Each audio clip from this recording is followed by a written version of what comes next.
89 doctors day special కుటుంబ సభ్యుల medicine పై 50% తగ్గింపు. డాక్టర్ కన్సల్టేషన్ ఉచితం. డైట్ మరియు ఎక్సర్సైజ్ చార్ట్, ఇమ్యూనిటీ బూస్టర్ మరియు ఫ్రీ కౌన్సిలింగ్. అన్ని రకాల అనారోగ్య సమస్యలకు మెడినైన్తో పరిష్కారం. 2024లో జగన్ గారికి చాలా దరిద్రంగా ఉందనే చెప్పుకోవాలి. అసలు అన్ని విఫలాలే. అయితే 2025లో ఆయన గ్రాఫ్ ఎలా ఉండబోతుంది? ఈసారి ఏమైనా ఆయన పొలిటికల్ కెరియర్ లో విజయం సాధించగలుగుతారా? ఎలా ఉండబోతుంది? జగన్మోహన్ రెడ్డి పని అయిపోయింది, జగన్మోహన్ రెడ్డి గారికి దరిద్రం పట్టుకుంది, ఇవన్నీ నాన్ సెన్స్. ఇవన్నీ ఆయనకేం దరిద్రం పట్టుకోవాలా. ఇప్పుడు ఆయన చేయాల్సింది లాస్ట్ ఇయర్ మొన్న జగన్ గారు బర్త్డే రోజున ఒక హోర్డింగ్ చూశాను, బోర్డు పెట్టారు. గతంలో మేము మంచిగా చేసాం, పరిపాలన డెవలప్ చేసాం, భవిష్యత్తులో కూడా మేమే డెవలప్ చేస్తాం పెట్టారు. వాళ్ళ ధీమా వాళ్ళకు ఉంది. జగన్ గారు అభిమానులు జగన్ గారు పెట్టుకున్నారు, తిట్టుకునే వాళ్ళు తిట్టుకున్నారు. డెవలప్మెంట్ అనేటటువంటిది ప్రతి ముఖ్యమంత్రి చేస్తాడు. ఏ ముఖ్యమంత్రి నేను దేశాన్ని నాశనం చేయాలని ఎవరు చేయరు. కాకపోతే ఈయన పాలసీస్ సరిగ్గా అర్థం కాలేదు. ఈయన మోనోపలిగా వెళ్ళిపోతూ, ఒంటరి నిర్ణయాలతో వెళ్ళిపోతూ ఆ అహంకారం దించి అవతల పడేసింది. కాబట్టి ఇప్పటికైనా సరే బుద్ధి తెచ్చుకుని జరిగింది. అంటే అహంకారం ఉండాలి, అందం ఉండాలి, అంతేగాని ప్రజలు మెచ్చుకోవాలా. అది ఎన్టీ రామారావు గారు, అక్కినేని నాగేశ్వరరావు గారు, వాళ్ళని చూడు సీనియర్స్ని, నాగార్జున్, వెంకటేష్, బాలకృష్ణ గారు, మన చిరంజీవి గారు, వీళ్ళల్లో రాయల్టీ కనబడుతుంది. అహంకారం లాగిపెట్టి అందరినీ కొడతాడు మన బాలయ్య బాబు. ఎవరన్నా తిట్టుకుంటారా? తిట్టుకోరు. అలా ప్రేమిస్తారు. అలా హుందాతనం ఉండాలి. కాబట్టి ఈయనకేంటంటే జగన్ గారికి 2025 సంవత్సరం ఏం ఫెచ్చింగ్ ఇయర్ కాదు. మకర రాశి అయినా, మకర రాశి రీత్యా ఫెచ్చింగ్ అయినా కూడా ఆయనకు అవసరం లేదు. ఇప్పుడు ఆయన బిజినెస్లు చేసుకుంటున్నాడు, కోటాను కోట్ల బిజినెస్లు ఉన్నాయి. ఆయన విజన్ ఆయనకుంది, ఆయన ప్లానింగ్ ఆయనకుంది. ఎమ్మెల్యేలు సొంత ఎమ్మెల్యేలకే మినిస్టర్లకే అపాయింట్మెంట్ అవ్వకపోతే ఆయన ఎవరు గెలిపిస్తారు? ప్రజలకు అర్థం కాని రీతిలో. కానీ ప్రజలకు కొంత డెవలప్మెంట్ చేశాడు, అందులో డౌట్ లేదు, ఎవరు చెప్పినా. ఎందుకంటే గ్రూప్ 1 ఎగ్జామ్స్లో, గ్రూప్ 2 ఎగ్జామ్స్లో వాళ్ళ స్టూడెంట్స్ ప్రిపేర్ అవుతున్నప్పుడు మేము చూస్తాం. సో వాళ్ళు చెప్పిన పాలసీ స్టూడెంట్సే స్వయంగా చెప్తున్నారు. జాబ్లు ఇవ్వడాలు ఇవన్నీ కాదు. ఏదో డెవలప్ చేద్దాం అనుకున్నాడు, అది కుదరలేదు. సో ఇప్పుడు అవసరం లేదు. మళ్ళీ ఎలక్షన్ ముందు 1 year ముందు జగన్ గారు దిగుతాడు, అప్పుడు ఉంటుంది అనమాట. బాగుంది. షర్మిల గారి పొలిటికల్ కెరియర్ ఎలా ఉండబోతుంది ముందుగా? అసలు ఫస్ట్ ఏంటంటే పాలిటిక్స్ అనగానే రోజు పేపర్లో ఉండాలా, న్యూస్లో ఉండాలా అని మనం ఎక్స్పెక్ట్ చేస్తూ ఉంటాం. అసలు అలాగా ఉండరనమాట. క్లీన్గా, స్లోగా, నెమ్మదంగా చేసుకెళ్లేటటువంటి రాజకీయ పరిణతి షర్మిల గారికి ఉంది. అంటే అప్పటికప్పుడే సడన్ గా ప్రతిరోజు మీటింగ్లకు వచ్చేసి ఇదేమన్నా ఉపర మీటింగ్లా, రోజు మీటింగ్లు పెట్టుకోవడానికి. Sharmila the daughter of doctor YS Rajasekhar Reddy, పులి బిడ్డ ఆమె, పులి. ఆమె స్వయంగానే పులి, జగన్ కంటే పులి. ఆమె నిర్ణయాలు ఆమెకు ఉంటాయి, ఆమె ప్లానింగ్ ఆమెకు ఉంటుంది. ఖచ్చితంగా షర్మిలక్క మినిస్టర్ అవుతుంది కంపల్సరీ, అందులో డౌట్ లేదు. లేకపోతే నన్ను అడగొచ్చు, చీఫ్ మినిస్టర్ కాకపోవచ్చు, డెఫినెట్గా సెంట్రల్ మినిస్టరో, స్టేట్ మినిస్టరో ఏదో ఒకటి చేయడం మాత్రం ఆమె జాతకంలో ఖచ్చితంగా ఉంది. అండ్ ఆమెతో నాకు చాలా అనుబంధం ఉంది. అందువల్లనే నేను స్వయంగా చెప్తున్నాను, her planning, her dictatorship, her monopolism, her way of explanation, it's something different. Rajasekhar Reddy garu అలాగే ఇప్పుడు బ్రదర్ అనిల్ గారు ఎందుకు చేస్తారు, చేయమని. బాలకృష్ణ కెరియర్ లో ఫ్యూచర్ లో సీఎం కానీ మంత్రి కానీ అయ్యే అవకాశం కనిపిస్తుందా? బాలకృష్ణయ్య గారు సినిమా హీరోగా ఆయన సీఎం కావాలనుకుంటే ఫస్ట్ డే రోజునే సీఎం అయిపోతాడు. నో చంద్రబాబు నాయుడు. అక్కడ ఏంటంటే అక్కడ హరికృష్ణకి ఇచ్చారు పోస్టు, మినిస్టర్ పోస్టు. హరికృష్ణ తర్వాత బాలయ్య బాబు ఆ రోజు నాకే కావాలని కూర్చుంటే, బాలయ్య బాబుకి ఎప్పుడో టీడీపీ పార్టీ ప్రమాదంలో ఉన్నప్పుడు బాలయ్య బాబు ఎంటర్ అయితే ఎప్పుడో అయిపోతాడు ఆయన సీఎం. ఆయన వద్దనుకున్నాడు. వాళ్ళ చంద్రబాబు నాయుడు వాళ్ళ బావకి ఇచ్చేసాడు, వాళ్ళ కూతుర్ని ఇచ్చేసాడు. ఇంకెందుకు కావాలా ఇంకా సీఎం పోస్టు? సీఎం అంటే ఒక ఎమ్మెల్యే మాత్రమే, ఎమ్మెల్యే పోస్టుతో సమానం సీఎం అంటే. వాళ్ళు ఏరుకుంటారు, వీళ్ళ మినిస్టర్లు, వీళ్ళ సీఎం అని పెట్టుకుంటారు. కాబట్టి బాలయ్య బాబుకి ఆలోచన లేదు, కావాలనుకుంటే నిమిషంలో తెచ్చుకోగలడు.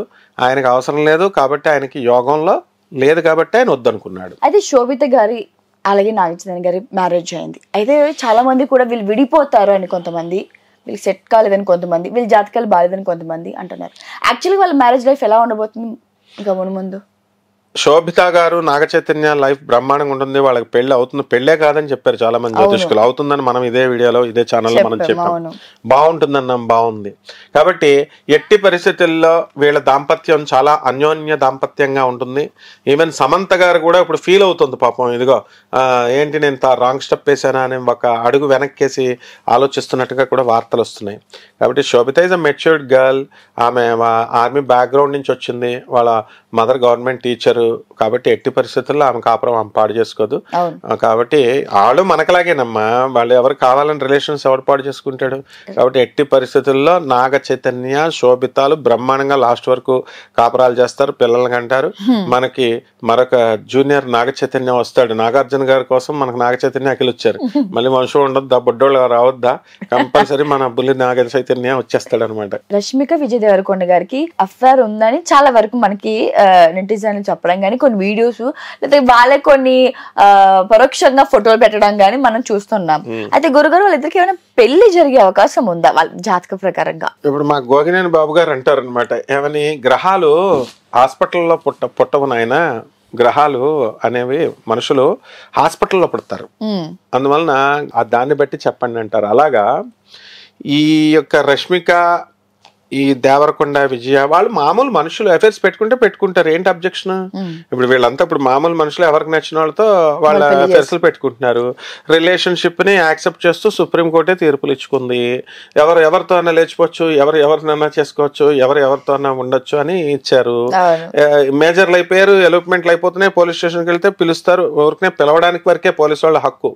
ఆ తర్వాత ఏమ్మా నీకు ఇష్టం లేదంటే ఆయన బొక్కలేస్తారు. కానీ నాకు ఇష్టమే నేను చేసుకుంటున్నానంటే మేజర్లను పోలీసులే వదిలేస్తున్నారు. ఇప్పుడు అంతా స్వతంత్రం వచ్చింది మేజర్ అయిన తర్వాత. సో రష్మికకి, విజయ్ దేవరకొండకి వీళ్ళకి అఫేర్ ఉంటే ఏమిటి, అఫేర్ లేకపోతే ఏమిటి? They are all super stars. Affair పెట్టుకుంటారు. ఆమె రష్మికకి ఇష్టమైతే పెట్టుకుంటుంది, లేకపోతే లేదు. అలాగే వాళ్ళకి అది అలాంటి ఏం లేవు. వాళ్ళ మీన్ మైండ్ గా ఆలోచించరు, వాళ్ళు ఫ్రెండ్లీగా ఉంటారు. ఎవరైనా సరే చదువుకున్న వాళ్ళు, సోషల్ గా ఉండేవాళ్ళు, they are socially inclined people. ఇకపోతే మ్యారేజెస్ చేసుకోవాలనుకుంటే Rashmika came from a very disciplined family. అందువలన ఎట్టి పరిస్థితుల్లో she is a matured women. And Vijay Deverakonda కూడా రఫ్ అండ్ టఫ్ గా ఉన్న సినిమాల్లో అలా ఉంటాడు, కానీ అతను జీవితం కోసం అతను కన్స్ట్రక్టివ్ స్టెప్స్ వేసుకుంటాడు. వాళ్ళు ఏమన్నా చేయాలనుకుంటే పెద్దల ద్వారా వాళ్ళ పెళ్లి అవుతుంది. అంతేగాని ఈ యొక్క లవ్ మ్యారేజ్లు లేకపోతే ఇలాగా సినిమా యాక్టర్లు ఎవరు చేయరు. నువ్వు బాగా అబ్జర్వ్ చేయి, ఎవరినన్నా చూడు, మామూలు మనుషుల్లో లవ్ మ్యారేజ్లో లేచిపోవడాలు ఉంటాయి. సినిమా హీరోస్లో వీళ్ళు చాలా తెలివైన వాళ్ళు అయిపోయారు. పాత తరం నుంచి ఈ తరం వరకు అరేంజ్డ్ మ్యారేజ్లు చేసి కట్నాలు దుబ్బేస్తున్నారు, ఆస్తులు దుబ్బేస్తున్నారు. మరి ఇప్పుడు ఎవరినైనా నువ్వు తీసుకుని ప్రాపర్టీ ఉంటేనే చేసుకుంటున్నారు. అంత బిజినెస్ లైగా ఆలోచించే వీళ్ళు లవ్లు లేచిపోవడాలు ఎందుకుంటాయమ్మా? అలాగే ఉండవు.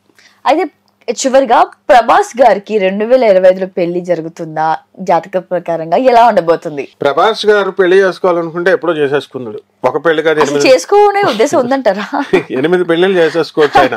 ఇప్పుడు బెండపూడి సాధు అని ఒక ఆయన ఉన్నారు. ఆయన 70 సంవత్సరాల వయసులో అన్నవరం పక్కన వాళ్ళ శిష్యులే ఆయనకి 8 మందిని పెళ్లిళ్ళు చేశారు. ఇప్పుడు కూడా 3 ఇంకా బ్రతుకున్నారు, వాళ్ళంతా చనిపోయినా. ఆయనే అల్లూరు సీతారామరాజు. ఆయన అవసాన దశలో అక్కడికి వెళ్ళిపోయారు. ఈ బ్రిటిష్ వాళ్ళని తప్పించుకొని అంటారు, భక్తులు నమ్ముతారు. ఆయనకే 8 మంది పెళ్లిళ్ళు అయినాయి. మరి ప్రభాస్ గారు చేసుకోవాలనుకుంటే 80 చేసుకోవచ్చు, ఎవరినన్నా చేసుకోవచ్చు, ఎలా అయినా చేసుకోవచ్చు. అసలు ప్రభాస్ యొక్క వ్యక్తిత్వం మీకు అందరికీ అర్థం కావట్లేదు, జనాలకి అందరికీ.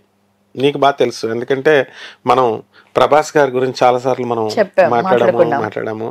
సో ప్రభాస్ గారు ఒక వ్యక్తిత్వం ఉన్న వ్యక్తి. వాళ్ళ పెదనాన్న కృష్ణరాజు ఏమన్నా ఇచ్చేసాడా?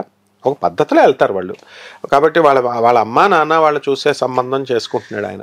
వాళ్ళ పెద్దమ్మ చూసే సంబంధం చేసుకుంటున్నాడు. కాబట్టి it may take little time. But 2025లో గన్ షాట్ గా ప్రభాస్ పెళ్లి అయిపోద్ది. అంతేకాదు, మా రాహుల్ గాంధీ బ్యాచులర్స్ గొప్పోళ్ళు 3 ఉన్నారనమాట. ఒక గొప్పోడేమో మా ప్రభాస్ 40 సంవత్సరాలు వస్తే చేసుకోవట్లేదు అంటారు.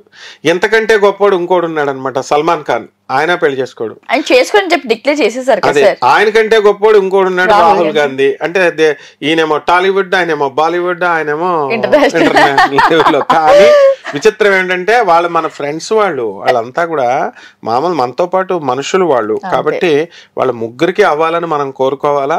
వాళ్ళు ఖచ్చితంగా 3కి అవుతాయి. సల్మాన్ ఖాన్ డిక్లేర్ చేశాడు కాబట్టి ఓకే, చేసుకోకపోతే.